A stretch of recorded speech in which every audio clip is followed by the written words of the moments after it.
കാശിനാഥന്റെ തട്ടിക്കൊണ്ടുപോകൽ കല്യാണം. രചന കൺമിഷി. അവതരണം ഷാഹുൽ മലയിൽ. Editing Faisal C N Nooncheri. എടാ ഒന്ന് സ്പീഡ് പോടാ, പറപ്പിച്ച് വിടുവാപ്പാ. ഈ പോക്ക് പോയ നമ്മളവിടെ എത്തുമ്പോഴത്തേക്ക് അവിടെ കല്യാണം കഴിഞ്ഞ് 2 പിള്ളേരും കുറെ ദൂരം ഓടാനുള്ളതാ. നാളെ താലിയിട്ട് അതിനുമുമ്പ് അവൾ അവിടുന്ന് പൊക്കിക്കൊണ്ടുവരേണ്ടതാ. പാവന്റെ മീനൂട്ടി അവളൊരു തുള്ളി വെള്ളം പോലും കുടിക്കാതെ തന്നെ കാത്തിരിക്കുന്നുണ്ടാവും. ഹരി പറഞ്ഞു നിർത്തി. ഇത് കേട്ടതും വിവേക് സ്റ്റെയറിംഗിൽ കൈയടിച്ച് ദേഷ്യത്തോടെ പറഞ്ഞു, ഡാ മിണ്ടാണ്ടിയടാ, ഇതൊക്കെ ഓടുന്നതന്നെ ഭാഗ്യം. ഒരു പാട്ട് വണ്ടി എടുത്തിട്ട് ആ പെണ്ണിനെ പൊക്കാൻ പോകാനിറങ്ങി. ഇനി സ്പീഡ് കൂട്ടിയാലേ ഇതെവിടെയും ചെന്നിട്ട് നമ്മൾ പടാവും. ഹൈവേയിൽ വാഹനങ്ങളുടെ തിരക്കുറവാണെങ്കിലും മനസ്സിലെ ആശങ്ക കാരണം ഹരിയുടെ നെഞ്ചിരിപ്പ് വണ്ടിയുടെ എഞ്ചിൻ ശബ്ദത്തേക്കാൾ കൂടുതലായിരുന്നു. ഇതുപോലെ 4 വിവരമില്ലാത്ത കസിൻസിനെയും കൊണ്ടാണല്ലോ ഞാൻ പെണ്ണിനെ പൊക്കാൻ ഇറങ്ങിയത്. ആകെ ഒരു ആശ്വാസം കാശിയുടെ ഉള്ളതാ. കൂട്ടത്തിൽ ബുദ്ധിയും വിവരമുള്ളത് അവന് മാത്രം. ബാക്കി നിങ്ങൾ 3 പോക്കാ. ഇത് കേട്ടതും അഭിജിത്തും വിവേകും ഒരേ സ്വരത്തിൽ വിളിച്ചു പറഞ്ഞു, ആ അങ്ങനെ തന്നെ പറയണ നീ. പെണ്ണിനെ തട്ടിക്കൊണ്ടുവരെന്ന് പറഞ്ഞ പെട്ടം വരെ നോക്കാതെ എടുത്തിയാടി ഇറങ്ങി വന്ന ഞങ്ങളോട് തന്നെ വേണം ഇത് പറയാൻ. അനു പെട്ടെന്ന് ഇടപെട്ടു. എന്നെ നീ ഇങ്ങനെ പറയരുതായിരുന്നു ഹരി. നിങ്ങൾ 3 ആമ്പിള്ളേരുടെ കൂടെ ഒരു സഹായിക്കോട്ടെ എന്ന് വിചാരിച്ചല്ലേ ഞാൻ രാത്രി ഇറങ്ങി വന്ന്. എന്നോട് ഇങ്ങനെ പറയുന്നത് എനിക്ക് അങ്ങനെ തോന്നി. അനുവിന്റെ പരാതി കേട്ടത് ഹരി പെട്ടെന്ന് പരിങ്ങി. അല്ല, ഞാൻ അങ്ങനെ ഉദ്ദേശിച്ചില്ലടി. അവനെ അവിടെ ചെന്ന് മീനൂട്ടി അകത്തുനിന്ന് പൊക്കിക്കൊണ്ടുവരാൻ ഒരു പെൺകുട്ടിയുടെ സഹായം ഉറപ്പായിട്ടും വേണ്ടി വരുമല്ലോ. അതുകൊണ്ടാണ് ഞാൻ നിന്നെയും കൂട്ടിയത്. അനു അഭിജിത്തിനെ നോക്കി പറഞ്ഞു. സത്യം പറഞ്ഞാൽ എന്നെ അഭി അത്രയേറെ നിർബന്ധിച്ചാ കൂട്ടിക്കൊണ്ടുവന്ന്. അവൻ എന്നെ പൊന്നെ മുത്തേന്നൊക്കെ വിളിച്ച് വാചകടിച്ചപ്പോൾ ഞാൻ ആ സ്നേഹത്തിൽ വീണുപോയി. ഒന്നിലും എന്നെ കെട്ടാൻ പോകുന്നതിനല്ലേ ഒടുവിൽ എനിക്ക് കിട്ടിയത് അരിയുടെ കയ്യിൽ നിന്ന് വിവരമില്ലാത്തോളുന്ന പേരും. ഹാ, വഴക്ക് നിർത്ത്. എനിക്ക് വിശന്നിട്ട് വയറുവേദനിക്കുന്നു. നമുക്ക് ഇതെല്ലാം കഴിച്ചിട്ട് പോവാം. വിവേക് പറഞ്ഞു കേട്ടത് എനിക്ക് ദേഷ്യം കയറി. ഈ പോക്കുമായി ഞാൻ ചത്തിട്ട് എന്റെ 16 അടിത്തത്തിന് ഇഡ്ഡലി നീയൊക്കെ വയറ് നിറച്ച് തിന്നേണ്ടി വരും.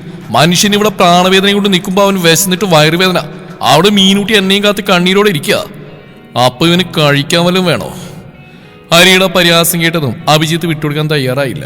വല്ലതും തിന്നാലും ആരോഗ്യം കിട്ടുവരി. അവിടെ ചെന്ന് പെണ്ണിന്റെ വീട്ടുകാരുടെ വക അടിയാണോ ചവിട്ടാണോ കുത്താണോ കിട്ടാൻ പോകുന്നറിയില്ല. കഷ്ടപ്പെട്ട് മുട്ടെന്ന് ഉരുട്ടിക്കറ്റ് ഉണ്ടാക്കിയ മസിൽ ബോഡിയായത്. മുട്ടക്കൊക്കെ ഇപ്പൊ എന്താ വില എന്നറിയോ? ബോഡിന് 62, ഒരു ബോഡിന് 150. എന്റെ ഡാഡി അങ്ങനെ തെറഞ്ഞാറുണ്ടല്ലോ. അഭിജിത്ത് നിർത്തിയതും വിവേകവാനെ ഒരുപോലെ പൊട്ടിച്ചിരിച്ചു. കാർ ഓടിക്കുന്നതിനിടയിൽ ശരിയടക്കാൻ പാടുവിട്ടുകൊണ്ട് വിവേകം പറഞ്ഞു. അഭി പറഞ്ഞാലും ചെറിയ കാര്യമുണ്ട് ഹരി. പെണ്ണിനെ പോകുന്ന പരിപാടി വിജയരായി തീരണമെങ്കിൽ വൈറ്റിലേക്ക് വല്ല റീചാർജ് ചെയ്യണം. ബാലൻസ് എന്നാൽ പിന്നെ ഭയങ്കര ബുദ്ധിമുട്ടാവും. വിശക്കുമ്പോൾ നമ്മളല്ലാതാവുന്നില്ല സ്നിക്കേഴ്സിന്റെ പരസ്യത്തിൽ പറഞ്ഞിട്ടുള്ളത്. എന്ത് സ്നെക്കിയുടെ പരസ്യത്തിലോ? അല്ലടപ്പൊട്ട സ്നിക്കേഴ്സിന്റെ പരസ്യത്തിലോ? ഓഹോ. ഹരിക്ക് ഇനി ഇവർക്ക് മറുപടി പറയാൻ പോലും ഊർജ്ജം ഉണ്ടായിരുന്നില്ല. അവൻ തലയിൽ കൈവച്ച് പെരുവിരുത്തു. ഇവരുടെയൊക്കെ വയറ്റിൽ കൊക്കപ്പുഴുവല്ല കൊക്കോ അനോക്കൊണ്ട കയറിയിരിക്കുക. തീറ്റ പണ്ടാരങ്ങൾ. ഗ്രഹണി പിടിച്ച പിള്ളേര് ചക്ക കൂട്ടാൻ കണ്ട പോലെയല്ലേ. അച്ഛൻ മരിക്കാൻ കിടന്നാൽ തിന്നണം എന്ന് പറയുന്ന ടീംസാ. നിങ്ങളൊക്കെ വെറും മരവാഴകളാടാ, മരവാഴകള്. അത് കേട്ടത് അഭിജിത്ത് വാദപ്രതിവാദം തുടങ്ങി.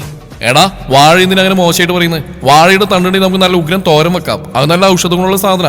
പിന്നെ വാഴയിൽ നമുക്ക് പഴം കിട്ടും, കൂമ്പ് കിട്ടും. ആ കൂമ്പിൽ നല്ല തേനുണ്ട്, അതും കിട്ടും. ചോറുണ്ണാൻ നല്ല വാഴയിലേയും കിട്ടും. ഇത്രയും ഉപകാരങ്ങളുള്ള ഒരു സാധനമാണ് വാഴ. എന്നിട്ട് എന്തിനാ ആരെങ്കിലും മണ്ടത്തരം കാണിച്ച് അവരെ വാഴ എന്ന് വിളിച്ച് ഉപയോഗിക്കുന്നത്? എനിക്കിതുവരെ മനസ്സിലായിട്ടില്ല. വിവേക് പെട്ടെന്ന് വേറൊരു ടോപ്പിക്കിലേക്ക് ചാടി. ആകെ വിട്. ഹരി, ഈ പെണ്ണിന്റെ വീട്ടുപേരെന്താ?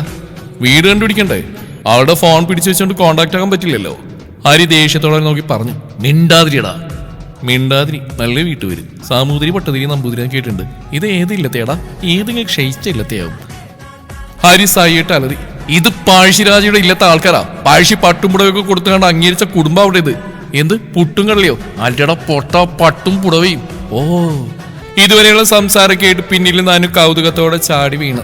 ഓഹോ, അപ്പൊ നമ്മൾ കുറച്ചുകൂടി നേരത്തെ ഇറങ്ങിയിരുന്നെങ്കിൽ നമുക്കും പഴശ്ശി ആ പുട്ടും കടലയും ആ പട്ടുംപുടയും കൊടുക്കുന്ന കാണായിരുന്നല്ലോ. ഈ അഭി വരാൻ വൈകിട്ട് നമ്മൾ ലേറ്റായത്. ഓ മൈ ഗോഡ്, ഞാനിതുവരെ അതൊന്നും നേരിട്ട് കണ്ടിട്ടില്ല. അല്ല, പഴശ്ശി ആരപ്പോഴത്തെ CM ആണോ തമിഴ്നാടിന്റെ? അത് കേട്ടതാരി തലയിൽ കൈവച്ച് പെരുവിരുത്തു. ദൈവമേ, ഈ വകതിരിവില്ലാത്ത സാധനങ്ങളെ കൊണ്ടാണോ ഞാൻ എന്റെ മീനൂട്ടിയെ പൊക്കാൻ ഇറങ്ങിയത്? അലുവയും ഉലുവയും കണ്ട തിരിച്ചറിയില്ലേ നിങ്ങൾക്കൊക്കെ? എന്റെ കാര്യം എന്താവോ എന്തോ. അതുവരെയുണ്ടായിരുന്ന കാശിയുടെ ബളം കേട്ട് ദേഷ്യത്തോടെ പറഞ്ഞു. ദേ വെറുതെ ബഹളം ഉണ്ടായിക്കൊണ്ട് നിൽക്കാതെ എല്ലാവരും അടങ്ങി ഒതുങ്ങിയിരുന്നേ. LKG പിള്ളേർ കൂട്ട് വഴക്കുണ്ടാക്കി വണ്ടി കിടന്ന് കടിപിടി കൂടാൻ വന്നേക്കുവാ. അത് കേട്ടത് അഭി ചോദിച്ചു. പിന്നെ നമ്മളിവിടെ വണ്ടിയിരുന്ന് കുടമാറ്റം നടത്തണം കാശി? വിവേക് ചിരിച്ചുകൊണ്ട് പറഞ്ഞു. കൂടമാറ്റം നന്നായത് പാറമക്കാവിന്റെ ആണെങ്കിലും വെടിക്കെട്ട് നന്നായത് തിരുവമ്പാടിയുടെയാ. ആ കാര്യത്തിൽ ഞാൻ എന്നോട് വാദിക്കാൻ വരണ്ട. താൻ എന്നോട് വാദിക്കാൻ വരണ്ട. വണ്ടിയുടെ ഒരു ചെറിയ നാടൻ തട്ടയുടെ മുന്നിൽ ബ്രേക്ക് ഇട്ട് നിന്നു. എല്ലാവരും പുറത്തിറങ്ങി ബെഞ്ചിലിരുന്നു. ചൂടുള്ള പൊറോട്ടയും ചിക്കൻ കറിയും എത്തി. എന്റെ മീനൂട്ടി ഇപ്പോഴൊന്നും കഴിച്ചിട്ടുണ്ടാവില്ല. ഹരി ഒരു വലിയ ചിക്കൻ കാരെടുത്ത് കടിച്ചു കീറിക്കൊണ്ട് പറഞ്ഞു. അല്പം കഴിഞ്ഞ് മൂക്കൊലിച്ചുകൊണ്ട് വീണ്ടും വേവലാതിയുടെ പറഞ്ഞു. എന്നാലും എന്റെ മീനൂട്ടി വല്ലതും കഴിച്ചു കാണാവോ? എനിക്കൊരു വറ്റിറങ്ങുന്നില്ലല്ലോ ദൈവമേ. അത് കേട്ടും വിവേക് പറഞ്ഞു. അരി നീ 2 പ്ലേറ്റ് പൊറോട്ട ഇപ്പൊ തന്നെ തട്ടിയില്ലടാ. ഇതൊക്കെ എങ്ങോട്ടാടാ പിന്നെ പോകുന്നത്? വെറുതെ മൂക്ക് പിഴിഞ്ഞാലും മൂക്കട്ടയാക്കാതെ. അത് കേട്ടത് അഭിയാനവും ചിരിയടക്കാൻ പാടുപെട്ടു. അവന് ചിരിച്ചുകൊണ്ട് പറഞ്ഞു, എന്തൊക്കെ ബഹളായിരുന്നു. മലപ്പുറം കത്തി അമ്പു വില്ലും മെഷീൻ ഗൺ. അവന്റെ മീനൂട്ടി കാണാതെ ഒരു വറ്റിറങ്ങൂല. അവസാനം പവനായി ശവായി എന്ന് പറഞ്ഞ പോലെ ഓർഡർ ചെയ്ത പൊറോട്ട മൊത്തം തട്ടിയത് ഹരിയല്ലേ? അത് പിന്നെ എനിക്ക് ടെൻഷൻ വന്ന വിശപ്പൂടും, അതുകൊണ്ടല്ലേ. ഭക്ഷണം കഴിഞ്ഞ് യാത്ര വീണ്ടും തുടർന്നു. ഇത്തവണ കാശ് ഡ്രൈവ് ചെയ്തു. വണ്ടി കുറച്ചു ദൂരം പിന്നിട്ടപ്പോൾ വിവേകിന്റെ ഫോൺ കോൾ വന്നു. ദേ, ഞാൻ പണ്ട് എത്ര പാവപ്പെട്ടവനായിരുന്നു, ഇപ്പൊ സ്വന്തമായിട്ട് ബെൻസ് കാർ, വലിയ സമ്പത്ത്. ഇതൊക്കെ എന്തുകൊണ്ടാ? Money chain. നിങ്ങളും ഇതിൽ ജോയിൻ ചെയ്യും. അപ്പൊ നിങ്ങളുടെ ലെഗ് 2 പേരാവും, അവരുടെ ലെഗിൽ 4 വരുമ്പോ നിങ്ങൾ ആരായി? കോടീശ്വരനായി. നിങ്ങൾക്ക് എന്നെ പോലെ പണക്കാരനാവും. എന്നെ കൊണ്ട് പറ്റുമെങ്കിൽ നിങ്ങൾക്കും പറ്റും. Come on, you can. ഫോണിൽ സംസാരിക്കുന്നിടയിൽ അവൻ പേപ്പറിൽ വരച്ച് പറഞ്ഞുകൊണ്ടിരുന്നു. ഞാൻ എന്റെ അടിയിൽ 2 പേരെ ചേർക്കും, അതിന്റെ അടിയിൽ നിങ്ങൾ 2 പേരെ ചേർക്കും. ഫോൺ കട്ട് ചെയ്ത് വെച്ചത് അഭ്യവനെ നോക്കി പുച്ഛത്തോട് ചോദിച്ചു, എന്തൊരു തള്ളാടാ ഇത്? നീ ഓട്ട വീണ ജെട്ടി മാറ്റാൻ കാശില്ലാത്തതുകൊണ്ട് എന്റെ ജെട്ടിയിട്ടല്ലേ ഇപ്പൊ നടക്കുന്നത്. അത് കുഴപ്പമില്ല, ഞാനിപ്പോ ഒന്നും ഇടാറില്ല, സ്വതന്ത്രനാ. എന്നാലും ഇങ്ങനെയൊക്കെ തള്ളാമോടാ? നീ തള്ളി തള്ളി വണ്ടി ഇപ്പൊ തന്നെ അവിടെ എത്തിക്കുമല്ലോ. വിവേക് ഒട്ടും പതറാതെ തിരിച്ചു പറഞ്ഞു, ജെട്ടിയില്ലെങ്കിൽ എന്താടാ, പ്രാരാബ്ദത്തിനും ബാധയൊക്കെ ഒട്ടും കുറവില്ലല്ലോ. അതൊക്കെ ഇഷ്ടം പോലെ ഉണ്ടല്ലോ നമുക്ക്.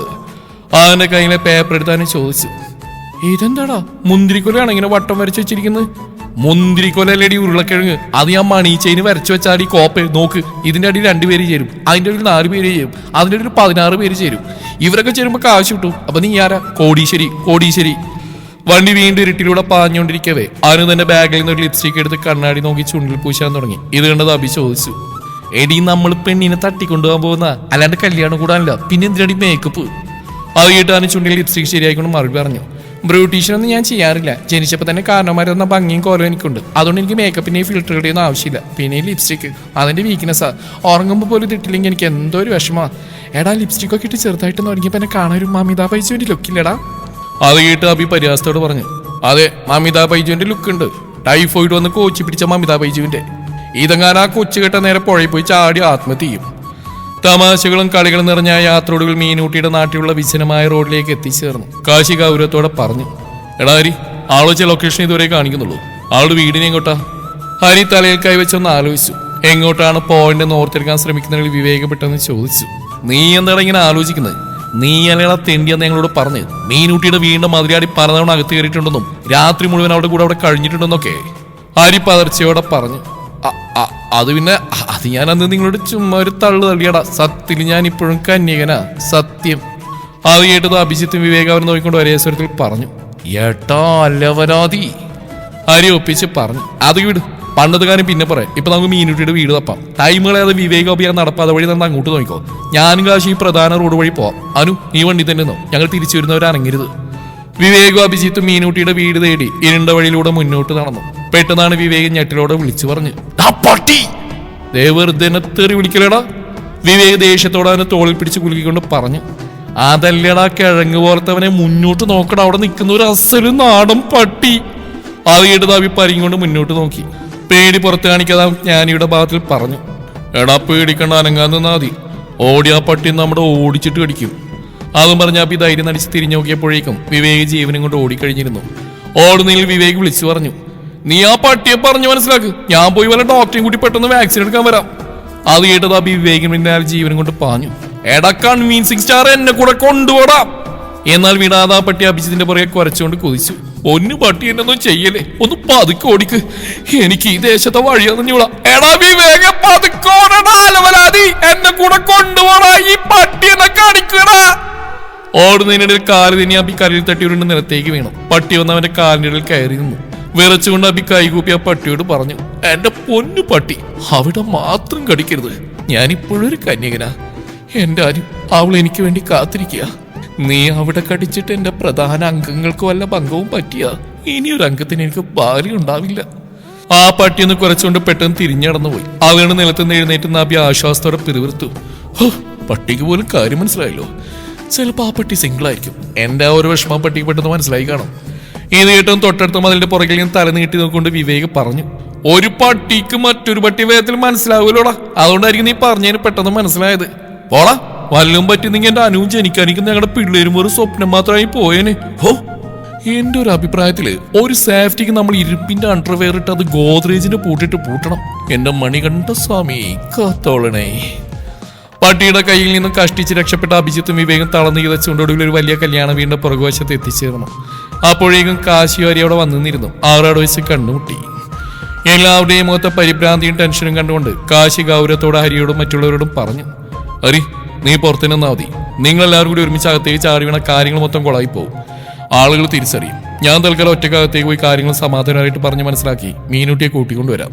നിങ്ങൾ അനങ്ങാതെ ഇവിടെ നിൽക്കുക. അത് കേട്ടത് ഹരി വേവലാതിയോടെ തലയാട്ടി. അങ്ങനെ എല്ലാവരും ശ്വാസം അടക്കി പിടിച്ച് കാശി അകത്തേക്ക് പോകുന്ന നോക്കി അവിടെ നിന്നു. കല്യാണ വീട്ടിലെ ആൾക്കാരും ബഹളങ്ങളും കൊണ്ട് വലിയ തിരക്കായിരുന്നു. തലേന്നത്തെ ഫംഗ്ഷൻ വളരെ ഗംഭീരമായി നടന്നുകൊണ്ടിരിക്കുമ്പോൾ പെൺപിള്ളേരെ വീക്ഷിച്ചുകൊണ്ട് വിവേക് അവിടെ നിന്നു. കുറെ പെൺകുട്ടികളെ കണ്ടതും വിവേകിന്റെ ഉള്ളിലെ കോഴി ഉണർന്നു. അവൻ പെട്ടെന്ന് മുടിയൊക്കെ കൈകൊണ്ട് ഒതുക്കി ശരിയാക്കിക്കൊണ്ട് തൊട്ടടുത്തുള്ള അഭിജിത്തിനോട് പറഞ്ഞു, എടാ ആ മഞ്ഞ ചുരിദാട്ട പെണ്ണ് എന്നെയല്ലേ നോക്കുന്നു? എന്റെ ഈ ബോഡിയും സ്റ്റൈലും ഗെറ്റപ്പും കണ്ടിട്ട് അവൾ നോക്കി നിൽക്കുന്നതായിരിക്കും.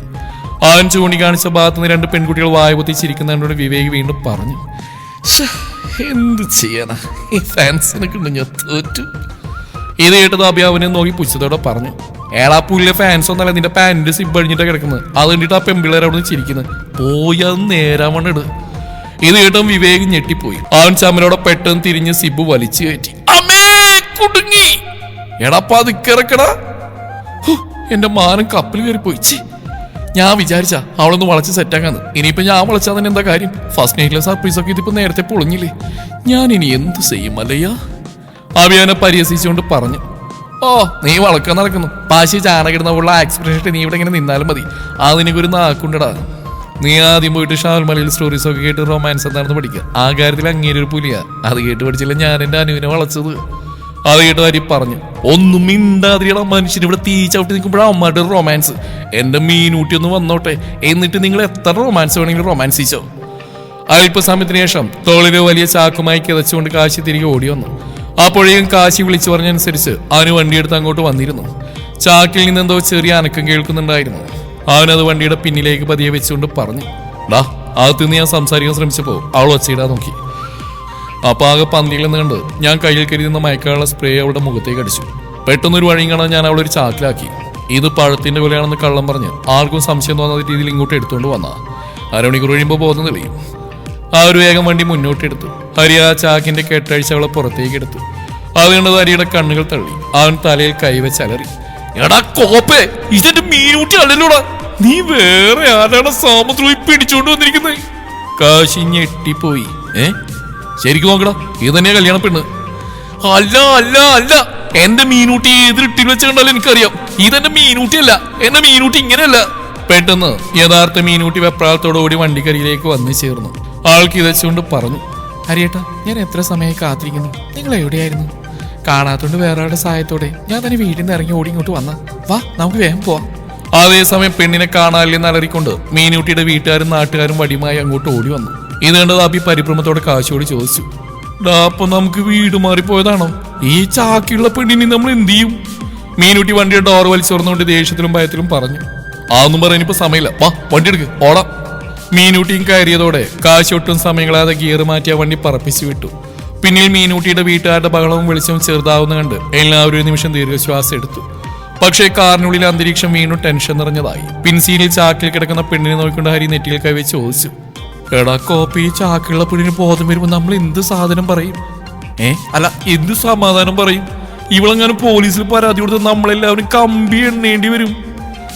വിവേക് ദേഷ്യത്തോടെയും പരിഹാസത്തോടെയും പറഞ്ഞു, ഒളിച്ചോടാൻ പോകുമ്പോ മിനിമം കാമുകിയുടെ വീടെങ്കിലും അറിഞ്ഞിരിക്കണം. ഇതിപ്പോ വീട് മാറി വേറെ കല്യാണപ്പെണ്ണിനെ അടിച്ചോണ്ടാണല്ലോ പോകുന്നത്. ഇതെന്താ ബൈ 1 get 1 ഫ്രീ ആണോ? ഒന്നെടുത്ത് ഒന്ന് ഫ്രീ. നമുക്ക് ഇവിടെ എങ്ങനെയും വിളിച്ചെണീപ്പിച്ച് വീട്ടിലേക്ക് പറഞ്ഞു വിടാം. കാശാവട്ടെ ഒരു അക്ഷരം മിണ്ടാതെ സ്റ്റിയറിംഗിൽ കണ്ണുനട്ട് വണ്ടി ചെറിയ ഇടവഴികളിലൂടെയും പറപ്പിച്ചുകൊണ്ടിരുന്നു. ആ ഒരു വണ്ടി കുറച്ചു ദൂരം ഓടിച്ചു പോയി ഒരു വിജനമായ സ്ഥലത്ത് ഒതുക്കി നിർത്തി. പിന്നിൽ അബോധാവസ്ഥയിലായിരുന്ന പെൺകുട്ടിയുടെ മുഖത്ത് കുറച്ച് വെള്ളം തളിച്ച് വിളിച്ചുണർത്തി. മയക്കം വിട്ട് കണ്ണു തുറന്ന ആ പെൺകുട്ടി ചുറ്റും കുറച്ച് ആളുകൾ കണ്ടവൻ ഞെട്ടിപ്പോയി. ഭയത്തോടെ അവൾ പിറകോട്ട് മാറി. കാശി വളരെ ശാന്തമായി പറഞ്ഞു, സോറി കുട്ടി, ആള് മാറിപ്പോയതാ. ഞങ്ങൾ വേറെ പെൺകുട്ടിയെ കടത്തിക്കൊണ്ടുപോകാൻ വന്നായിരുന്നു, പക്ഷെ വീട് മാറി കയറിയതാ. നിന്നെ ഞങ്ങൾ എങ്ങനെയെങ്കിലും തിരിച്ചെത്തിക്കാം. നാളെയല്ലേ നിന്റെ കല്യാണം, അതിനുമ്പ് ഞങ്ങൾ നിന്നെ അവിടെ എത്തിക്കാം, പേടിക്കണ്ട. അത് കേട്ടതും പെട്ടെന്ന് ശിവാനി കണ്ണുരുട്ടി അലറിക്കൊണ്ട് പറഞ്ഞു, എന്നെ തട്ടിക്കൊണ്ടു വന്ന പോരാ, ഇനി ഞാൻ തിരിച്ചു പോയി എന്റെ വീട്ടുകാരെ അഭിമുഖീകരിക്കണം എന്നാണോ നിങ്ങൾ പറയുന്നത്? ഞാൻ ഒളിച്ചോടി പോയതാണെന്നല്ലേ നാട്ടുകാരെല്ലാവരും പറയും. ഇനി ഞാൻ അങ്ങോട്ടേക്ക് തിരിച്ചു പോകുന്നില്ല. വെറുതെ അവിടെ ചെന്ന് നാട്ടുകാരുടെ കളിയാക്കലും കുറ്റപ്പെടുത്തലും കേൾക്കാനാണോ? അതുകൊണ്ട് ഞാൻ ഇനി നിങ്ങളുടെ കൂടെ തന്നെ വരാം. ഞാൻ തിരിച്ചു പോകാൻ പോകുന്നില്ല. അത് കേട്ടതും വണ്ടിയിലുണ്ടായിരുന്ന എല്ലാവരും അമ്പരപ്പോടെ അവളെ നോക്കി നിന്നു. കാശി കലിപ്പിൽ പറഞ്ഞു, ദൈവണ്ണേ, അതിന് ഞങ്ങൾ നിനക്ക് യാതൊരു കുഴപ്പം വരുത്തിയിട്ടില്ലല്ലോ. ഞങ്ങൾ പറഞ്ഞില്ലേ ആരും അറിയാൻ നിന്നെ രഹസ്യമാക്കി തിരിച്ചെത്തിക്കാന്ന്. പക്ഷെ ശിവാനി തന്നെ നിലപാടിൽ ഉറച്ചു നിന്നു. അതൊന്നും എനിക്ക് കേൾക്കണ്ട. ഞാൻ ഇനി തിരിച്ചു പോകാൻ പോകുന്നില്ല. എനിക്ക് എവിടെയെങ്കിലും മാനിയായിട്ട് ജോലി ശരിയാക്കി തന്ന് താമസിക്കാൻ ഒരു ചെറിയ സ്ഥലവും സെറ്റാക്കി താ. നിങ്ങളല്ലേ എന്നെ തട്ടിക്കൊണ്ടുവന്ന് അതിന്റെ ഉത്തരവാദിത്തം നിങ്ങളെടുത്തേ പറ്റൂ. ഇനി എന്നെ തിരിച്ചുകൊണ്ട് വിടാൻ നോക്കിയാലേ തട്ടിക്കൊണ്ടുപോയതിന് ഞാൻ നേരെ ചെന്ന് പോലീസിൽ കംപ്ലൈന്റ് ചെയ്യും. അത്ര തന്നെ. ശിവാനിയുടെ ആ പക്ക മാസ് ഡയലോഗിട്ട് എല്ലാവരും പരസ്പരം മുഖത്തോട് മുഖം നോക്കി വായും പൊളിച്ചു നിന്നു. ഹരി പറഞ്ഞു, തൽക്കാലം വണ്ടി എടുക്ക്. ഇപ്പോൾ തിരിച്ചുകൊണ്ടുപോയി വല്ല ഒച്ചപ്പാടുണ്ടായ എന്നെ മീനുട്ടിയുടെ കാര്യം മൊത്തം കൊള്ളാവും. നാളെ ഞങ്ങൾ കല്യാണം ഭംഗിയായി കഴിഞ്ഞിട്ട് ഇതിൽ എന്തെങ്കിലും ഒരു തീരുമാനം നമുക്ക് ഉണ്ടാക്കാം. ഇപ്പൊ സമയങ്ങളായ സ്ഥലം വിടാം. അത് കേട്ടതും കാശി വണ്ടി സ്റ്റാർട്ട് ചെയ്ത് വീണ്ടും മുന്നോട്ടെടുത്തു. കാറിന്റെ ഇരുമ്പലുകൾക്കിടയിൽ ടെൻഷൻ മാറ്റാൻ വേണ്ടി ഹരി പെട്ടെന്ന് ഒരു കാളരാഗം മൂളി തുടങ്ങി. തങ്കഭസ്മക്കൂറിയിട്ട തമ്പുരാട്ടി നിന്റെ തിങ്കളാഴ്ച നോയമ്പിന്ന് മുടക്കും ഞാൻ. തങ്കഭസ്മക്കൂറിയിട്ട ആൻ തൊട്ടടുത്തിരുന്ന് മീനുട്ടിയുടെ കയ്യിൽ പിടിച്ചോണ്ട് പറഞ്ഞു, മീനുട്ടി, നാളെ രാവിലത്തെ നമുക്ക് താലിയിട്ടണം. ഫസ്റ്റ് നൈറ്റ് പൊളിക്കണം കേട്ടോ. നമുക്ക് ഫസ്റ്റ് നൈറ്റ് നല്ല റൊമാൻറ്റിക് ആക്കണം. നമുക്കുണ്ടല്ലോ. അത് കേട്ട വിവേക് ഇടയിൽ കയറി പറഞ്ഞു, നീ ബാക്കി പറഞ്ഞ ഫൈസൽ സി എന്ന് ഊഞ്ഞേരി നിന്നെ കത്രിക വെച്ച് വിട്ടും. ഹരി അമ്പരപ്പോടെ ചോദിച്ചു, അതാരുവാ? അഭിജിത്ത് കൗരനടിച്ചോണ്ട് പറഞ്ഞു, അതാ നമ്മുടെ കഥയുടെ എഡിറ്റർ. പുള്ളി നല്ല ധാർമ്മിക ബോധമുള്ള ആളാ. ഇതുപോലെ സർട്ടിഫിക്കറ്റ് സീൻസ് ഒക്കെ വന്നാൽ പുള്ളി സെൻസർ ചെയ്ത് നേരെ വെട്ടിവിടും.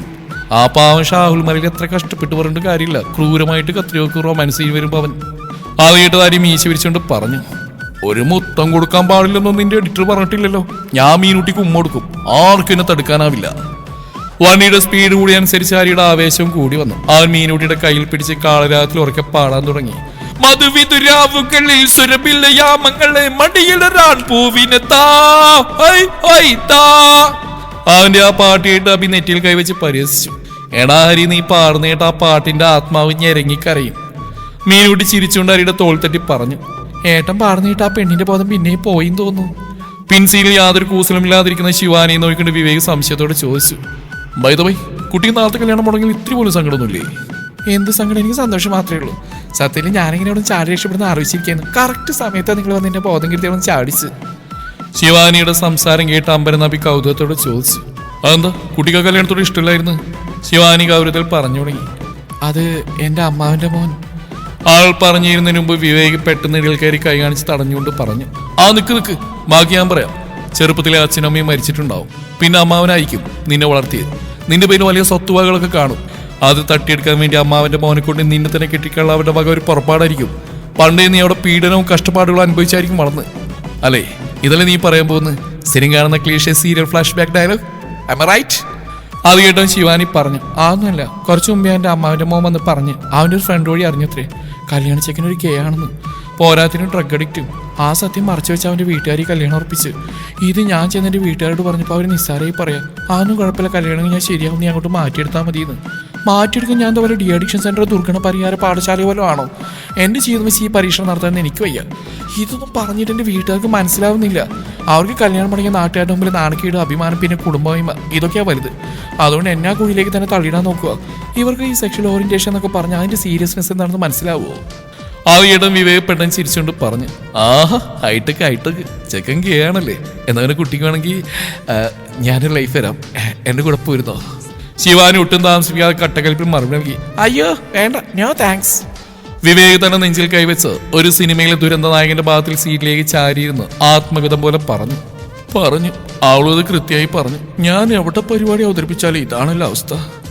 ഞാൻ കാലാകാലം സിംഗിളായി നിത്യകന്യകനായി ബ്രഹ്മചര്യം ചാലിച്ചെന്നെ നിൽക്കേണ്ടി വരുന്ന തോന്നുന്നു. എന്റെ ഒരു ഗതികേടേ. അതേട്ട് അഭി പരിഹസിച്ചു. അയ്യോ പാവം വിവേക്, നീ വിഷമിക്കാടാ. നാളെ അരിയുടെ കല്യാണം കഴിഞ്ഞിട്ട് നമുക്ക് അടുത്തുള്ള പോലെ ആശ്രമത്തിൽ പോയി ഒരു മഠാധിപതി സ്ഥാനം നിനക്ക് വാങ്ങിത്തരാം. നീ എന്നെ കളിയാക്കണ്ടടാ, സിംഗിൾസിന്റെ വിഷമം നിനക്ക് അറിയില്ല. വിവേക് ദേഷ്യം നടിച്ചുകൊണ്ട് മറുപടി പറഞ്ഞു. അല്പസമയത്തെ യാത്രയ്ക്ക് ശേഷം കാശി ഒരു വലിയ വീടിനുമ്പിൽ വണ്ടി ഒതുക്കി നിർത്തി. എല്ലാവരും വണ്ടിയിൽ നിന്ന് പുറത്തിറങ്ങി. ചുറ്റും നോക്കിക്കൊണ്ട് ശിവാനി ചോദിച്ചു, ഇതാരുടെ വീടാ? ആളുടെ സംശയം തീർത്തുകൊണ്ട് അഭി പറഞ്ഞു, ഇത് കാശിയുടെ വീടാ. അവന്റെ അച്ഛനും അമ്മയും അമേരിക്കയിലാ. അവന് അത്യാവശ്യം നല്ല സെറ്റപ്പൊക്കെ ഉള്ള. മെയിനായിട്ട് ഇവനെയല്ലേ ഞങ്ങൾ ഊറ്റുന്നത്. ഇവനാ ഞങ്ങളുടെ ഗ്രൂപ്പിലെ മെയിൻ സ്പോൺസർ. അവന് അത്യാവശ്യം നല്ല ബിസിനസ്സും കാര്യങ്ങളൊക്കെ ഉണ്ട്. അന്ന് എല്ലാവരും അവിടെ സ്റ്റേ ചെയ്തു. അങ്ങനെ പിറ്റേന്ന് രാവിലെ രജിസ്റ്റർ ഓഫീസിൽ വെച്ച് ഹരിയുടെയും മീനുവിന്റെയും വിവാഹം വളരെ സന്തോഷത്തോടെ കഴിഞ്ഞു. അതിനുശേഷം കാശിയുടെ വീട്ടിലെത്തി എല്ലാവരും ചേർന്ന് ഗംഭീരമായി സദ്യയുമുണ്ട്. ഉച്ചയോടെ ചടങ്ങുകളെല്ലാം കഴിഞ്ഞ് ഹരി മീനുവിന്റെ കൈ പിടിച്ച് നേരെ മുകളിലത്തെ മുറിയിലേക്ക് കൂട്ടിക്കൊണ്ടുപോയി. എന്നാൽ മുറിയിലെത്തിയ ഉടനെ ആർക്ക് വലിയൊരു പണി കിട്ടി. ആ മുറിയുടെ വാതിലടക്കാൻ നല്ല പാടായിരുന്നു. അത് ഫുൾ സ്റ്റക്കായി കിടക്കുകയായിരുന്നു. അടക്കാൻ നോക്കുമ്പോൾ വല്ലാത്ത ഒച്ചയും ഉണ്ടായിരുന്നു. കുറച്ചു നേരം വലിച്ചു നോക്കിയിട്ട് നടക്കാതെ വന്നപ്പോൾ ഹരി മീനുവിനോട് പറഞ്ഞു, മീനു നീ നോക്ക്, ഞാൻ താഴെ പോയി കുറച്ച് വെളിച്ചെണ്ണ എടുത്തിട്ട് വരാം. ഡോറിന്റെ ഗ്യാപ്പിൽ കുറച്ച് വെളിച്ചെണ്ണ ഒഴിച്ചാൽ ഡോർ പെട്ടെന്ന് സ്മൂത്ത് ആവും. അതുമ്പോൾ ഹരി താഴേക്ക് ഓടി. അടുക്കളയിൽ നിന്നൊരു കുപ്പി വെളിച്ചെണ്ണ എടുത്ത് പോകുന്ന ഹരിയെ കണ്ടതും താഴെ സ്വീകരണ മുറിയിൽ നിന്ന് വിവേകയും കണ്ണുന്നുള്ളി ചോദിച്ചു, എടാ ഹരി, നീ എന്തിനാ കയ്യിൽ വെളിച്ചെണ്ണയായിട്ട് ഓടുന്നു? അത് കുറെ കാറായിട്ട് ഉപയോഗിക്കായിരുന്നല്ലേടാ, അതുകൊണ്ട് ഭയങ്കര ടൈറ്റാ. വെളിച്ചെണ്ണ ഒഴിച്ചൊന്ന് സ്മൂത്ത് ആക്കാൻ വേണ്ടിയാ കൊണ്ടുവന്നു. ഇത് ഭയങ്കര ഒച്ചയും സ്റ്റെക്കാവലൊക്കെയാണ്. ഞാനൊന്ന് പോയി ആ പ്രശ്നം പെട്ടെന്ന് ശരിയാക്കിയിട്ട് വരാം. അത് കേട്ടും വിവേക് ചുറ്റും നോക്കി കണ്ണുരുട്ടിക്കൊണ്ട് ഹരിയോട് ദേഷ്യപ്പെട്ടു. എടാ വിവരമില്ലാത്തവനെ കുറച്ച് ശബ്ദം താഴ്ത്തി പറടാ. ഇവിടെ അനു ശിവാനിയുടെ 2 പെൺപിള്ളേരുണ്ട്. അവരുടെ മുമ്പിൽ നീ ഇങ്ങനെ പരസ്യമായിട്ട് ഇതൊക്കെ പറയുന്നത്? ഹരി ഒട്ടും കൂസലാ തിരിച്ചു ചോദിച്ചു. എടാ അത് ഡോർ സ്റ്റെക്കായി കിടക്കുന്നുണ്ടായ പ്രശ്നമില്ലേ, അത് ഇവിടെ മുമ്പിൽ വെച്ച് പറയുന്നതിലും എന്താണ് കുഴപ്പം? ഹരിയുടെ മറുപടി കേട്ടതും വിവേക് അഭിജിത്തും പരസ്പരം ഒന്ന് മുഖത്തോട് മുഖം നോക്കി. വിവേക് കള്ളച്ചിരിയോടെ പറഞ്ഞു, ഓ ഡോറിന്റെ കാര്യമാണ് നീ പറഞ്ഞ്? ഞങ്ങൾ കരുതി ഏയ് ഒന്നുമില്ല. അബി ഒപ്പം ചേർന്ന് വായുപൊത്തി ചിരിച്ചുകൊണ്ട് പറഞ്ഞു, അതെ അതെ, ഞങ്ങള് വേറെന്തൊക്കെയാണോ വിചാരിച്ചത്? ഹരി അവരെ കടുപ്പിച്ചു നോക്കിക്കൊണ്ട് പറഞ്ഞു, നിങ്ങൾ അധികം വിചാരിക്കേണ്ട, ബ്ലഡ് ബഗ്ഗേഴ്സ്. അവയുടെ വിവേക് കൈവീശി പറഞ്ഞു, ശരി ശരി, നീ പോയാണ്ട് ഉറക്കപ്പെട്ടെന്ന് ശരിയാക്കി വെക്ക്. പിന്നെ ആ വെളിച്ചെണ്ണ കുപ്പി അവിടെ കട്ടിലിന്റെ അടുത്ത് എവിടെയെങ്കിലും വെച്ചേക്ക്. ചിലപ്പോൾ രാത്രി എന്തെങ്കിലും ആവശ്യങ്ങൾക്കായിട്ട് അത് കൂടുതൽ ഉപകാരപ്പെട്ടേക്കും. വിവേകിന്റെ ആ വർത്തമാനവും കുസൃതി ചിരിയും കണ്ട് ഹരി അവനെ നോക്കി പൂച്ഛിച്ചു. വെളിച്ചെണ്ണ കുപ്പിയുമായി മുകളിലേക്ക് നടന്നു. താഴെയിരുന്ന പെൺകുട്ടികൾ അതെന്താണെന്നറിയാതെ പരസ്പരം നോക്കി നിൽക്കുമ്പോൾ വിവേകും അഭിജിത്തും അവിടെ ഇരുന്ന് അടക്കി പിടിച്ചിരിക്കാൻ തുടങ്ങി. സംസാരങ്ങളും ബഹളങ്ങളും ഒക്കെ അവഗണിച്ച് ശിവാനി എന്തോ ആവശ്യത്തിനായി എഴുന്നേറ്റ് മുകളിലത്തെ മുറിയിലേക്ക് പോവാനൊരുങ്ങി. അതേസമയം മുകൾ നിലയിൽ നിന്ന് എന്തോ അത്യാവശ്യ കാര്യത്തിന് തിരക്കിട്ട് താഴേക്ക് ഇറങ്ങി വരികയായിരുന്നു കാശി. അവൻ താഴേക്ക് ശ്രദ്ധിച്ചിരുന്നില്ല. അതുപോലെ തന്നെ ശിവാനിയും മുന്നോട്ട് നോക്കാതെയാണ് പെട്ടെന്ന് കയറി വന്നത്. രണ്ടുപേരും സ്റ്റെപ്പുകളുടെ ഇടയിൽ വെച്ച് ഒരേ സമയം കൂട്ടിയിടിച്ചു. വേഗതയുള്ള ആ വീഴ്ചയിൽ രണ്ടുപേരുടെയും ബാലൻസ് തെറ്റി താഴേക്ക് മറിഞ്ഞു. ഒടുവിൽ കാശി മുകളിലും ശിവാനി അവന്റെ അടിയിലുമായിട്ടാണ് നിലത്തേക്ക് വീണത്. ആ വീഴ്ചയുടെ ആഘാതത്തിൽ അറിയാതെ കാശിയുടെ ചുണ്ടുകൾ ശിവാനിയുടെ ചുണ്ടുകളിൽ ചെന്ന് പതിച്ചു. ഞെട്ടിതിരിഞ്ഞുപോയ ശിവാനി പെട്ടെന്ന് തന്നെ പിടഞ്ഞെഴുന്നേറ്റ് പിന്നിലേക്ക് മാറി. ആൾ വല്ലാതെ പരിഭ്രമിച്ച് വിറക്കുകയായിരുന്നു. കാശിയുടെ അവസ്ഥ അതിലും ഭയങ്കരമായിരുന്നു. കാശി എഴുന്നേറ്റെന്ന് ഉറക്കെ പറഞ്ഞു, നീ കണ്ണുകളിൽ നിനക്ക് നോക്കി നടന്നൂടേ? പിന്നെ നിങ്ങൾക്ക് എന്താ മത്തങ്ങ പോലെ 2 കണ്ണിലെ മുഖത്ത്? ഒന്ന് നോക്കി നടന്നൂടെ? എന്റെ ചുണ്ടിൽ വന്ന് ഉമ്മവെച്ചും പോരാ, ഇപ്പൊ എന്നെ തന്നെ കുറ്റക്കാരിയൊക്കെ നോക്കുന്നോ? ഞാൻ ആരെയും ബോധപൂർവ്വം ഉമ്മച്ചിട്ടൊന്നുമില്ല. നീലടി വീണേ, നോക്കാതെ വന്ന് നേരെ എന്റെ മേലേക്ക് വീണത്. ശിവാനി കൈകെട്ടിന്നവന് മറുപടി കൊടുത്തു. ദേ എന്നെ ബോധം കെട്ടി തട്ടിക്കൊണ്ടൊന്നും പോരാ, ഇപ്പൊ ഒന്ന് ലിപ് ലോക്ക് അടിച്ചും പോരാ, എന്നിട്ട് എല്ലാ തെറ്റും എന്റെ തലയിൽ കെട്ടിവെക്കാൻ നോക്കുക. ആരുടെ ഈ തർക്കം കണ്ടിട്ട് താഴെ നിന്നിരുന്ന വിവേകും അഭിജിത്വാനും കണ്ണിമച്ചിമാതെ കൗതുകത്തോടെ ഇത് നോക്കി നിൽക്കുകയായിരുന്നു. കാശി ദേഷ്യത്തോടെ ശബ്ദമുയർത്തി പറഞ്ഞു, ഞാൻ പറഞ്ഞില്ലടി നിന്നെ തിരിച്ചുകൊണ്ടുപോയി വിടാന്ന്. നീ കേട്ടില്ലല്ലോ. നീ പോയി ആ ഗേയായ ചക്കരം തന്നെ കെട്ടി അവിടെ പോയി ജീവിക്ക്. നിനക്ക് അത് തന്നെയാ ചേരുന്നത്. അതാവുമ്പോ പിന്നെ ഇങ്ങനെ കെട്ടിപ്പിടിച്ച് ഉമ്മയൊന്നും കിട്ടേണ്ടി വരില്ലല്ലോ. ഇനി എന്നെ അങ്ങോട്ട് തിരിച്ചേക്കാൻ വിചാരിക്കണ്ട. നിങ്ങളല്ലേ എന്നെ വീട്ടിൽ നിന്ന് തട്ടിക്കൊണ്ടുവന്ന്. അപ്പൊ നിങ്ങളെ പരിഹാരം നിങ്ങൾ തന്നെ ഉണ്ടാക്കണം. ഇനി ഞാൻ നേരെ പോലീസിൽ പോയി കേസ് എടുക്കും. എന്നെ തട്ടിക്കൊണ്ടുവന്നോ ഇപ്പതേ ഈ ഉമ്മ വെച്ചും എല്ലാം ചേർത്ത് ഞാൻ പോലീസിന് മൊഴിയെടുക്കും. അത് കേട്ടതും കാശിക്കരിശൻ തലക്ക് പിടിച്ചു. ആളൊരു വെല്ലുവിളിയുടെ ഭാഗത്തിൽ ആളുടെ അടുത്തേക്ക് പറഞ്ഞു, നീ കേസ് കൊടുക്കല്ലേ? എന്നാ പിന്നെ നീ ഇതും കൂടി കേസിലങ്ങ് ചേർത്ത് കൊടുത്തേക്ക്. അതും പറഞ്ഞ അവൻ ഒട്ടും സമയം കളയാതെ അവളുടെ അധരങ്ങൾ നുകർന്നു. ശിവാനി ഞെട്ടിപ്പോയി. ആൾ കൈകൾ കൊണ്ട് തള്ളാനും കുതിരിമാറാനും നോക്കിയെങ്കിലും കാശി വിട്ടുകൊടുക്കാൻ തയ്യാറായില്ല. അവനവളുടെ ചുണ്ടുകളിൽ ദീർഘനേരം ചുംബിച്ചു. ചുറ്റും നിൽക്കുന്നവരുടെ സാന്നിധ്യം പോലും മറന്ന് ആരും പ്രതീക്ഷിക്കാത്ത ആ പ്രവൃത്തിയിൽ എല്ലാവരും സ്തംഭിച്ചു പോയി. കുറെ നേരത്തിന് ശേഷം കാശി അവളെ വിട്ടകന്നു. ആളുടെ ചുണ്ടുപൊട്ടി ചോര വരാൻ തുടങ്ങിയിരുന്നു. കിതച്ചുകൊണ്ടിരുന്ന ശിവാനിയുടെ ചുണ്ടിലെ ചോര തള്ളവിരൽ കൊണ്ട് തുടച്ചു മാറ്റി കാശി വശ്യമായി പറഞ്ഞു, ഏതായാലും നീ പോലീസ് സ്റ്റേഷൻ വരെ പോകാൻ തീരുമാനിച്ചില്ലേ? പിന്നെ ചെയ്യാത്തൊരു കുറ്റത്തിന് എന്തിനാ വെറുതെ ജയിലിൽ പോകുന്നത്? പിന്നെ നിന്റെ ചുണ്ടടിപൊളിയായിരുന്നു കേട്ടോ. ഇതിന്റെ പേരിലും ജയിലായപ്പോലും ഒരു നഷ്ടമില്ല. കാശി ഒരു കള്ളച്ചിരിയോടെ അവന്റെ ചുണ്ടുകളും തുടച്ചു. സ്റ്റെപ്പിന് താഴെ ഇത് കണ്ടുനിന്ന വിവേകിന്റെ അഭിജിത്തിന്റെയും കണ്ണുകൾ രണ്ടും തള്ളി പുറത്തേക്ക് ചാടാത്ത മാത്രമായിരുന്നു ബാക്കി. വിവേക് അമ്പരപ്പോടെ തലയിൽ കൈവച്ച് പിറുവിറുത്തു. എടാ, ഇതുവരെ ജീവിതത്തിൽ ഒരു പെണ്ണിനെ പോലും നോക്കാത്ത, പെൺകുട്ടികളുടെ അടുത്തേക്ക് പോലും പോകാത്ത കാശിയാണോ ഇപ്പൊ ഇത് കാണിച്ചുകൊണ്ടിരിക്കുന്നത്? എന്റെ ദൈവമേ, എന്റെ കൺമുമ്പിൽ നടക്കുന്ന എനിക്ക് വിശ്വസിക്കാൻ കഴിയുന്നില്ലേ. എനിക്കിതൊന്നും കാണാനുള്ള ശക്തിയില്ലേ അളിയാ. പ്രേമേ തിമിരം വന്നിരുന്നെങ്കിൽ. അഭിയാനുവിനെ നോക്കി. കണ്ടില്ലേടി, നീയൊക്കെ എത്ര കാലടിനെ പ്രേമിക്കാൻ തുടങ്ങിയിട്ട്, എന്നിട്ട് ഇതുവരെ എന്റെ കാര്യത്തിലൊരു പുരോഗതി ഉണ്ടായിട്ടില്ല. പരമാവധി കവിളിലൊരു ഉമ്മ എന്നല്ലാതെ നീ എന്നെ എപ്പോഴെങ്കിലും ചുണ്ടിന്റെ അടുത്തേക്ക് അടുപ്പിച്ചിട്ടുണ്ടോടി? മഹാഭാവിനിയെ ഇപ്പൊ കണ്ടോ, ഇന്നലെ കദളിപ്പഴം പോലെ ചാക്കി കെട്ടി കെടുത്തുകൊണ്ടുവന്ന പെണ്ണിനെ കാശ് ഒറ്റടിക്ക് കയറി ഫ്രഞ്ച് അടിച്ച് കാണുമ്പോ കൊതിയാവുന്നു. ഞാനൊക്കെ ഇങ്ങനെ മുരടിച്ച് നിൽക്കത്തേ ഉള്ളൂ. ഫ്രഞ്ച് പോയിട്ടൊരു സ്പെയിനോ ജർമ്മനിയോ മിനിമം ഒരു അഫ്ഗാനിസ്ഥാനെങ്കിലും കിട്ടിയാൽ മതിയായിരുന്നു. അത് കേട്ടതോ അനു അഭിജിത്തിന്റെ തലക്കിട്ടൊരു കൊട്ടുകൊടുത്തു. അവമാനവും സങ്കടം കൊണ്ട് കരച്ചിലടക്കാനാവാതെ ശിവാനി ഒറ്റയടിക്ക് ഓടിച്ചെന്ന് മുകളിലെ മുറിയിലേക്ക് കയറി വാതിലടച്ചു. അതേസമയം താഴേക്ക് ഇറങ്ങി വന്ന കാശിയും കണ്ടതും അനുവിന് ദേഷ്യം അടക്കാനായില്ല. കാശി, നീ ഇപ്പൊ ചെയ്ത് വളരെ മോശമായിപ്പോയി. വേറൊരു വാശിയുടെ പുറത്താണ്ടാ നീ ആ പെണ്ണിനെ പിടിച്ച് ഉമ്മവെച്ച്. ഒരു പെണ്ണിന്റെ സമ്മതം അവളുടെ ശരീരത്തിൽ തൊടുമ്പോൾ അത് അവൾക്ക് എത്രമാത്രം മാനസിക വേദന ഉണ്ടാക്കുന്ന നിനക്കറിയോ? നീ എന്താണ് ഈ കാണിച്ചു കൂട്ടിയത്? നിന്റെ അടുത്ത് ഇങ്ങനെ പെരുമാറ്റം ആരും പ്രതീക്ഷിച്ചില്ല ഞങ്ങള്. അനുവിന്റെ വഴക്കും ചോദ്യങ്ങളും കേട്ട് ഒട്ടും പതരാതെ ഗൗരവത്തോടെ കാശി പറഞ്ഞു. അവളോട് ഞാൻ ചെയ്ത വാശിക്കല്ല, അവളെന്റെ പെണ്ണായതുകൊണ്ട് തന്നെയാ. അത് കേട്ടത് അതൊരു വായം പൊളിച്ചെന്ന് വിവേക് ഞെട്ടിലൂടെ കണ്ണുകളിൽ ചോദിച്ചു. എടാ, നിന്റെ പെണ്ണോ? ഇന്നലെ ആ പെണ്ണിനെ ചാക്കിലിട്ട് വീട്ടിലേക്ക് കൊണ്ടുവരുമ്പോഴത്തേക്ക് നിനക്ക് അവിടെ ഇങ്ങനെ കട്ടപ്രേമം തോന്നിപ്പോടാ? അതോ വണ്ടിയിൽ വെച്ച് ചാക്കിന്റെ കെട്ടഴിച്ചപ്പോ ഏതെങ്കിലും വഴിക്ക് വെച്ച് നിനക്ക് ലവ് അറ്റ് ഫസ്റ്റ് നൈറ്റ് അടിച്ച് മൂക്കുകുത്തി വഴുതി കെട്ടി വീണതാണോ? കാശി അല്പം ഗൗരവത്തിൽ തലയാട്ടിക്കൊണ്ട് വിശദീകരിച്ച്. അതല്ലടാ, പണ്ട് ഞാൻ മനസ്സിൽ കൊണ്ടുവരുന്നവളാ അവള്. അത് കേട്ട് അഭിജിത്തും വിവേക് ഒന്നുകൂടി ഞെട്ടി. അഭി കണ്ണുകളിൽ ചോദിച്ചു. അപ്പൊ നീ അവളെ പെണ്ണുമാരി തട്ടിക്കൊണ്ടുവന്നാണെന്നൊക്കെ പറഞ്ഞു വെറും തള്ളായിരുന്നോ? ഈ തട്ടിക്കൊണ്ടുപോലും നാടൊക്കെ നിന്റെ വക വല്ല പ്ലാൻ ബി ആയിരുന്നോടാ? ആ കൊച്ചിനെ കല്യാണം കഴിക്കാൻ വേണ്ടി നീ പ്ലാൻ ചെയ്ത് ഇറക്കിയതാണോ ഇത്? അവന് ദേഷ്യം കുറച്ചൊന്ന് മാറ്റി ഗൗരവത്തിൽ പറഞ്ഞു. ആകെ പിന്നെ ചോദിക്കാം, ഡ്രാമയൊക്കെ പിന്നീട് കളിക്കാം.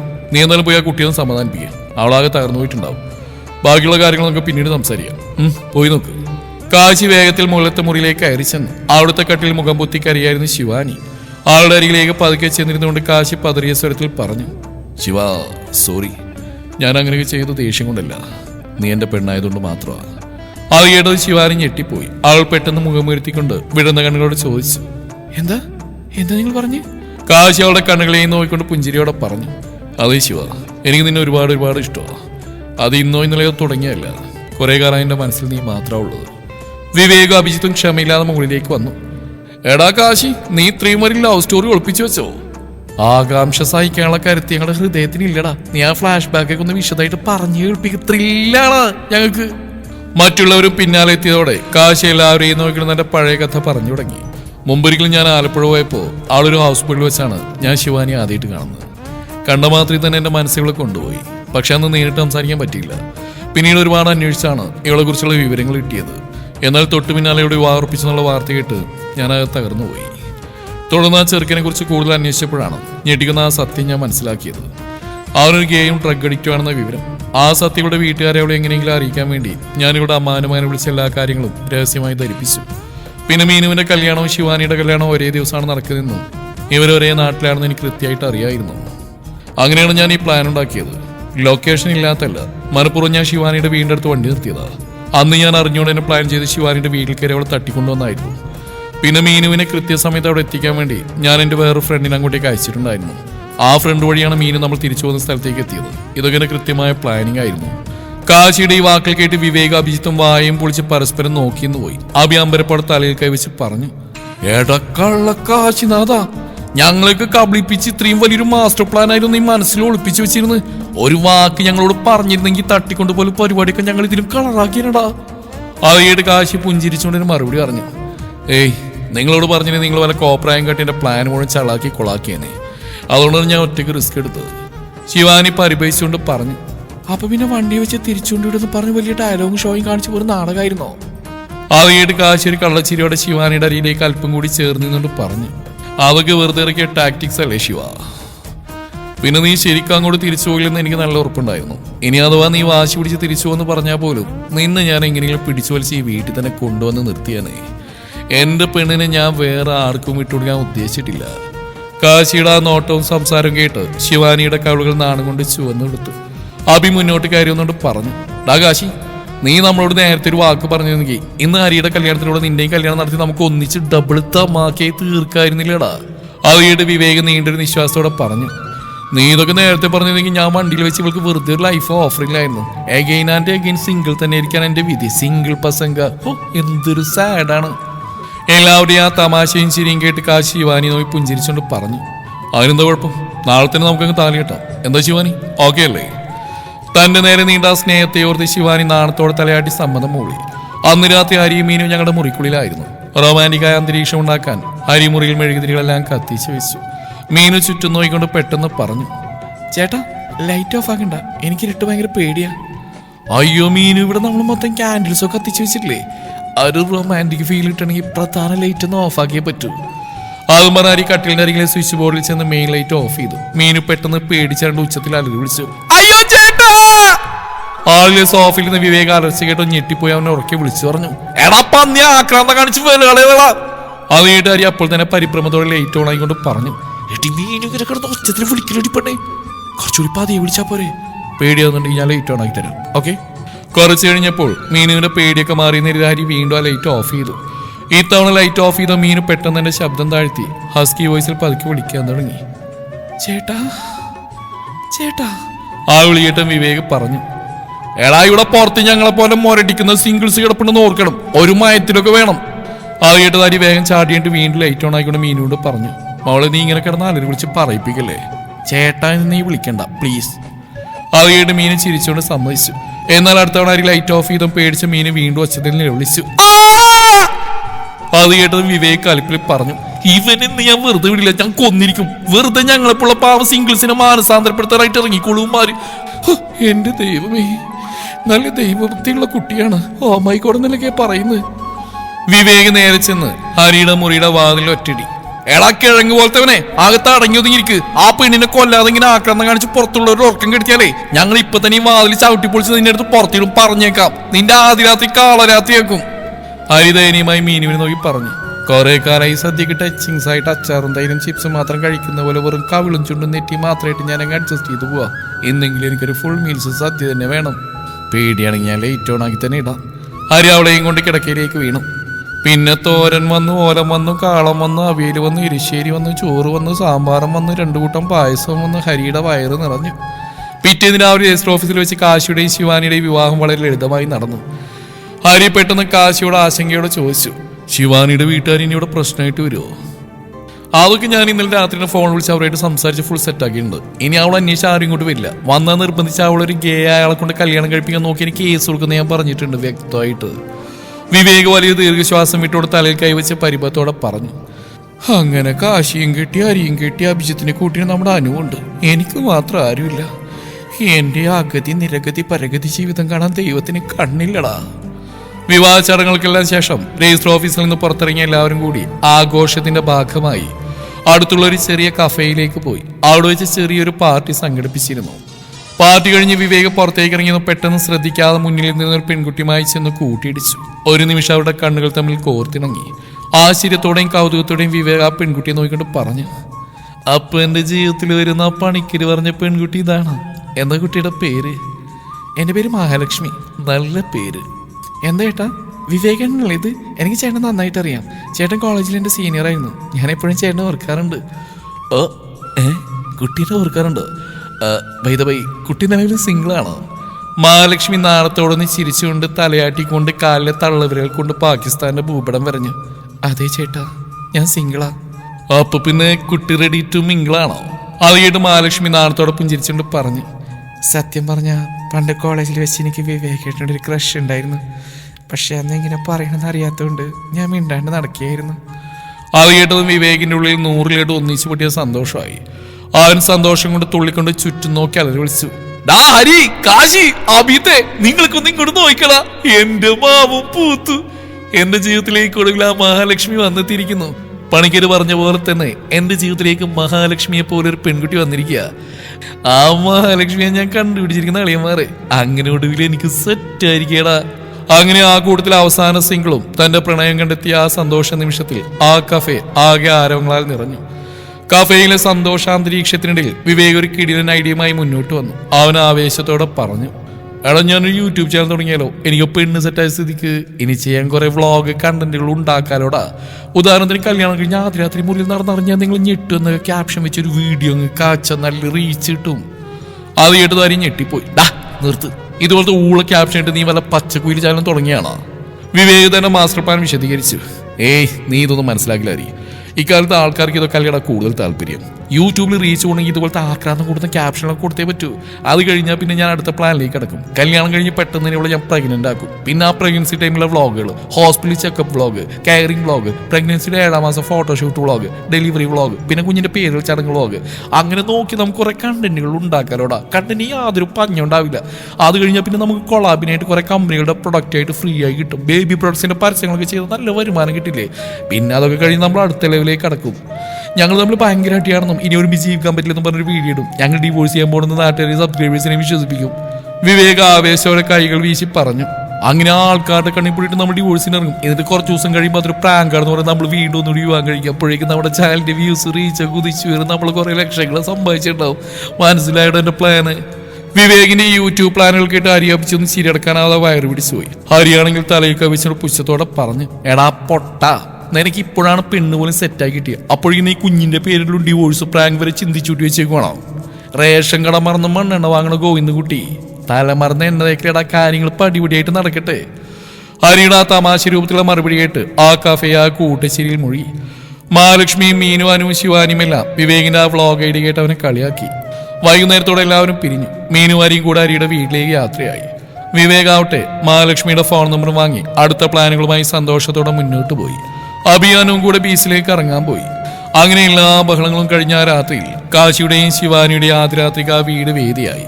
മനോഹരമായി അലങ്കരിച്ച മുറിയിലേക്ക് ശിവാനി നാണത്തോടെ പതുക്കെ കടന്നു വന്നു. കട്ടിലിന്റെ അരികിൽ നിന്ന കാശി പുഞ്ചിരിയോടെ അവളുടെ അടുത്തേക്ക് നടന്നു ചെന്നു. കാശി അവളുടെ കൈകൾ മെല്ലെ പിടിച്ചുകൊണ്ട് സ്നേഹത്തോടെ പറഞ്ഞു, എന്താ രചിക ശിവ, അന്ന് ഞാൻ തട്ടിക്കൊണ്ടുവന്നപ്പോൾ ശരിക്കും പേടിച്ചു പോയോ? ആ പേടി ഇതുവരെ മാറിയില്ലേ? പിന്നെ ഞാൻ എന്നെ പെണ്ണാണാൻ വന്നല്ലോ, ബോധം കരുതി ചാക്കലായി കടത്തിയില്ലേ ഇത്. അന്ന് ഞാൻ അനുഭവിച്ച പേടിക്ക്.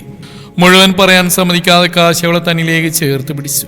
അവന്റെ ചുണ്ടുകൾ അവളുടെ കാതോരം ചേർന്ന് പതുക്കെ മൊഴിഞ്ഞു. ഇന്നലെ ലിപ് ലോക്ക് അടിച്ച് ഞാൻ തീർത്തല്ല ആ പേടിയൊക്കെ, ബാക്കി ഇപ്പൊ തീർത്തുതരാം. അത് കേട്ടവൻ ശിവാനിയുടെ കവിളിൽ നാണം കൊണ്ട് ചുവന്നു. ആൾ നാണത്തോടെ അവന്റെ നെഞ്ചിലേക്ക് മുഖം പൂഴ്ത്തി.